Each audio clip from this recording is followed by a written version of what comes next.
India's top IT services companies are showing incremental improvement, but the recovery remains fragile.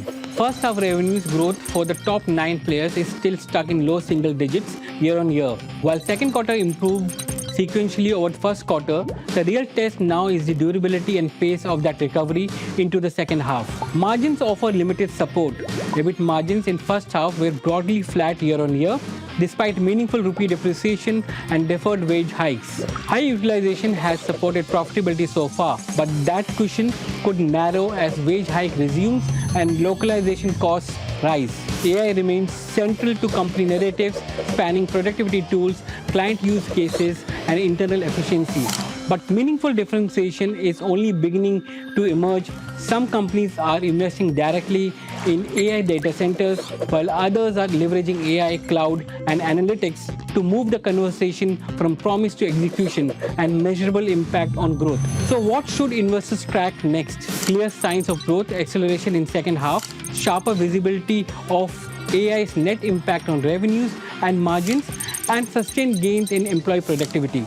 Despite a 21% underperformance of the IT index versus the benchmark, valuation remains elevated, making growth recovery, not cost support, the key trigger for a sustained re-rating. This is Deep Dive, and this time, let's kick off the show with Ishika's roundup of the sector and key commentary by players on AI investments. Yes, that's right. Now, Nifty IT has had a good, resilient year in 2025. Let's talk about some of the highlights here. Now, Nifty has had a good rally. IT companies, especially this year, quite resilient, especially since October 1st to date. Now, one of the best performing stocks since October 1st has been Persistent Systems. It's up 27%, followed by Coforge and HCL Tech delivering good. And talking about the key sector trends in 2025, we have digital transformation spending, cloud adoption, and a gradual shift towards AI-focused companies abroad, amongst other key trends such as cybersecurity, demand, outsourcing, AI integration, and machine learning, right? Now, talking about valuations, the mid-cap IT companies have been more expensively priced, whereas large caps such as TCS, Infosys, HCL Tech, they're more reasonable, right? And talking about the Q2 earnings roundup, we have TCS. You can see it is up Q on Q, but its PAT has missed by 5.4%. Now, Infosys has beat both revenue and PAT, EBIT numbers as well as PAT quarter on quarter. You can also see HCL Tech here beat both revenue, EBIT margins as well as PAT. Now, moving on about expectations. Now, most IT companies have beat the street expectations. You can see here on the screen. Now, TCS has beat revenue expectations but missed PAT by a little. We also have Infosys who has beat both revenue and PAT, right? Moving on to 2026, we can expect a stable recovery across companies in the sector and hopefully an even more resilient year. Back to you. My guest today is Sudhir Singh, who is the MD and CEO of Coforge. As you look at the entire IT space in 2025 and going into 2026, there's the biggest challenge which the IT sector is facing is with respect to how it's going to play out the AI cycle. 2025 has been a little, underwhelming for many of the IT companies, with the index underperforming the benchmark, but IT companies have rebounded in Q2. The numbers have been better than Q1, and going into the next financial year with US interest rate cut, the discretionary spend is expected to be better, but the conversation still moves around AI. Sudhir, thank you very much for joining us today on Deep Dive. To begin with, you're one of the companies which have outperformed many of the big players in the last few quarters.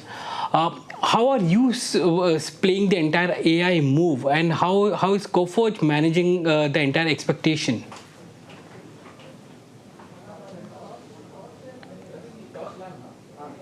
Sajid, it's really good to be here, and thank you for making time for Coforge, for the Coforge story. From our vantage, and we called this out 3 years back, when there was a lot of ambient noise around, is AI going to be deflationary versus being a tailwind? We've always maintained, and more than maintained, we've always delivered upon the premise that we publicly stated, that AI is a significant a very significant tailwind for the industry on an ongoing basis. So the way we've played it over the last 3 years now has been to focus on what we internally call creating AI fluency. Creating AI fluency across our customer base and also creating AI fluency internally. From our vantage point, we've always said that AI cannot be a technology imperative alone because it's in client organizations, it's in service organizations where AI is a tech imperative alone where conversations start teetering, tottering, heading towards what is euphemistically called the pilot purgatories. If AI is a business imperative, and it has to be a business imperative, if the solutions are business issue-led, then AI, given the power of the technology, given the ability to structure newer solutions that we couldn't in the past, becomes a massive tailwind.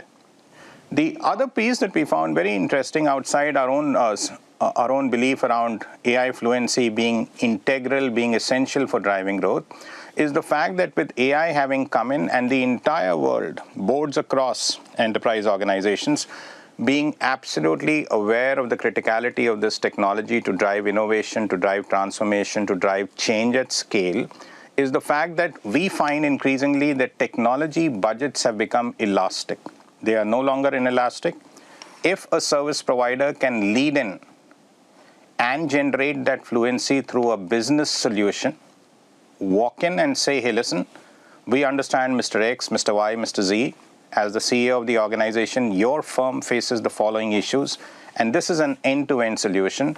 No organization, and I say this with absolute conviction, having worked with most of these organizations on a daily basis for the last many years, is ever going to turn you around saying, our budgets are fixed, our budgets are constrained, and we can't spend them. Interesting, Sudhir. One of the biggest challenge which the IT sector is facing is with respect to the discussion and execution of AI. One of the big things which investors are looking at is that how Gen AI is going to have an impact both on productivity of existing order books and also how it's going to bring in better opportunities. How, as at Coforge, and how, because you have a good view, how are you looking at this entire argument of productivity versus opportunities?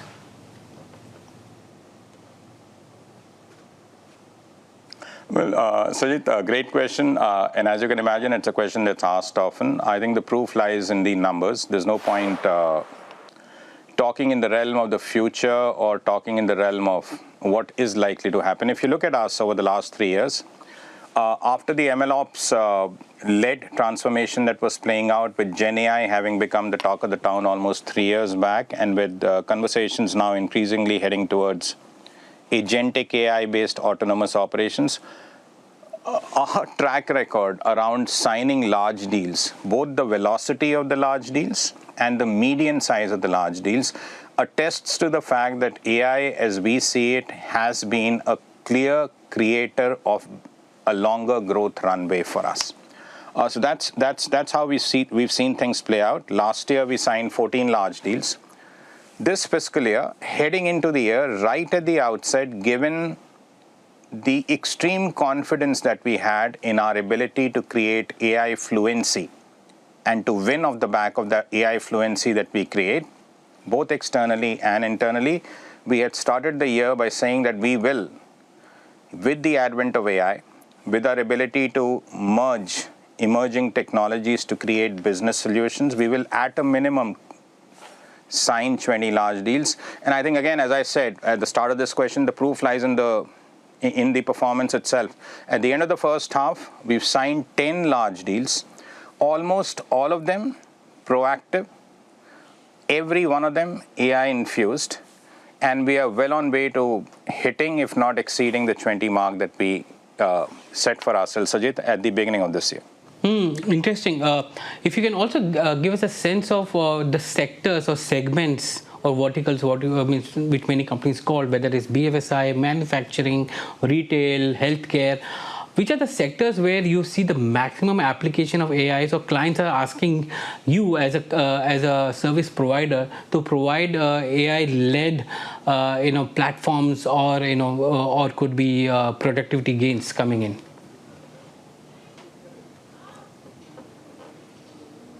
Sure. So from our vantage, when we look at industries, we are culturally wired to go more into the subsegments than into broad swath industries. Where we see significant disruption coming in the travel space is around the entire airline industry and the airport subsegment. Airlines are on the next 10 to 15-year growth journey where one order, one offer is going to be central to driving growth. And the promise of one order, one offer is going to be unfulfilled if AI-led solutions are not central to it. Similarly, airports over the next decade, possibly the next 2 decades, are going to have to recreate themselves both digitally and physically as retail malls. Again, the AI-led emerging technologies, a composite of those technologies creating business solutions, is going to be integral there. So on the travel side, we see airlines, airports, both of them likely to see AI as being central to the entire transformation that's going to be in play over the next 10, 15, maybe 20 odd years. On the banking side, we've always regarded ourselves as capital markets buy-side specialists. Capital markets buy-side, the entire space, starting from regulatory compliance all the way to customer acquisition or institutional customer acquisition retention, is going to be an AI-led play. And finally, insurance, again, has been a sweet spot for us. Insurance has been a laggard when it comes to technology adoption. If you look at insurance, cloud adoption, they were possibly the laggards. This time, there's a very strong bias to make sure that with AI, that trend is not repeated. Within insurance, particularly specialty insurance, we see with the advent of geopolitical uncertainty, with the advent of newer complexity and newer products out there, with the requirement to have these hit the market with shorter cycles, analytics, creation of these products, and the platforms that support them, again, are going to be AI-led. Interesting, Sudhir. How will this impact your revenues or revenues for the industry? Because there's already a chatter about revenue deflation that may come in because of AI coming into play. How will companies like you manage that kind of revenue deflation, even though it brings in more opportunities and more productivity for the clients?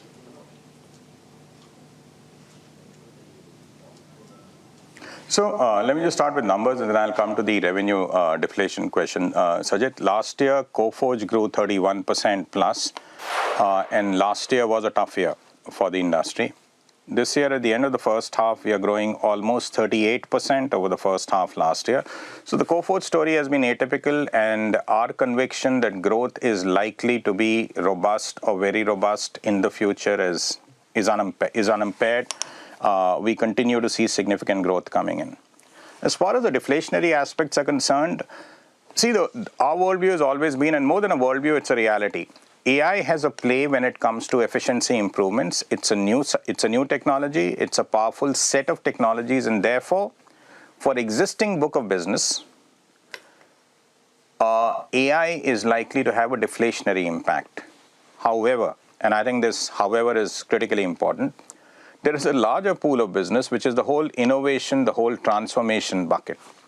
That's a bucket that is not used to having RFPs getting floated out, because these are still early days, early years of AI as a technology getting understood, and organizations becoming, and I've used this term many times consciously, becoming fluent in them. Therefore, this new market that we are operating in, not the one that's coming, the one that we're already operating in, we believe as an organization is going to be a fantastic market for tech services firms that can lead with solutions, business problem solutions.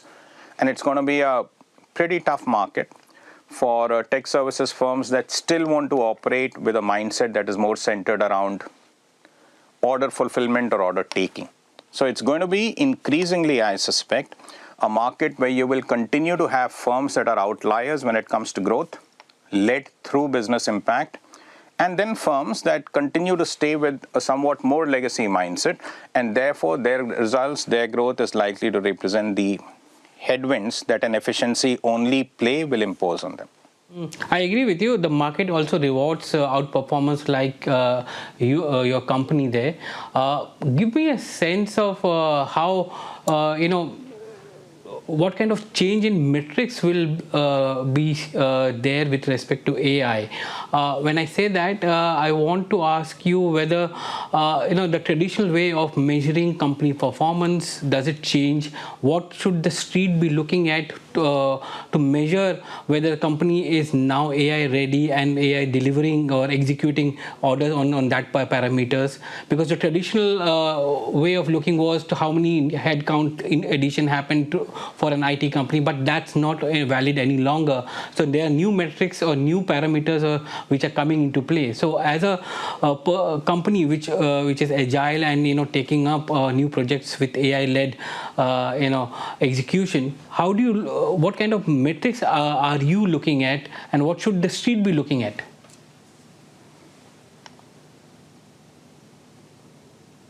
I think it's a great question, Sajid. I can tell you the metrics that we are looking at internally, and you're absolutely right. The metrics have moved away from just assessing business teams, business leaders, sales leaders on just revenue, EBITDA, which were the metrics earlier. Instead of revenue alone, we increasingly look at the velocity and the median size of large deals that are being signed. Our belief is large deals, order book, are not a lagging metric like revenue is, but they're a predictor of what the future on the growth front is going to be. So increasingly on the revenue side, you might find that analysts, that firms internally like us, are looking not just at revenue, which is a lagging metric, but also looking at the velocity of large deals getting signed, the median size of the large deals getting signed.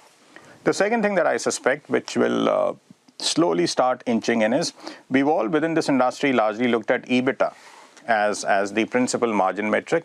You might find with acquisitions, with mergers becoming more common, EBIT is a metric that does factor in amortization, depreciation that comes as a consequence of those M&As becoming more important. So that's going to be the second metric that we see. The third metric, and again we're looking at it internally, is revenue per employee.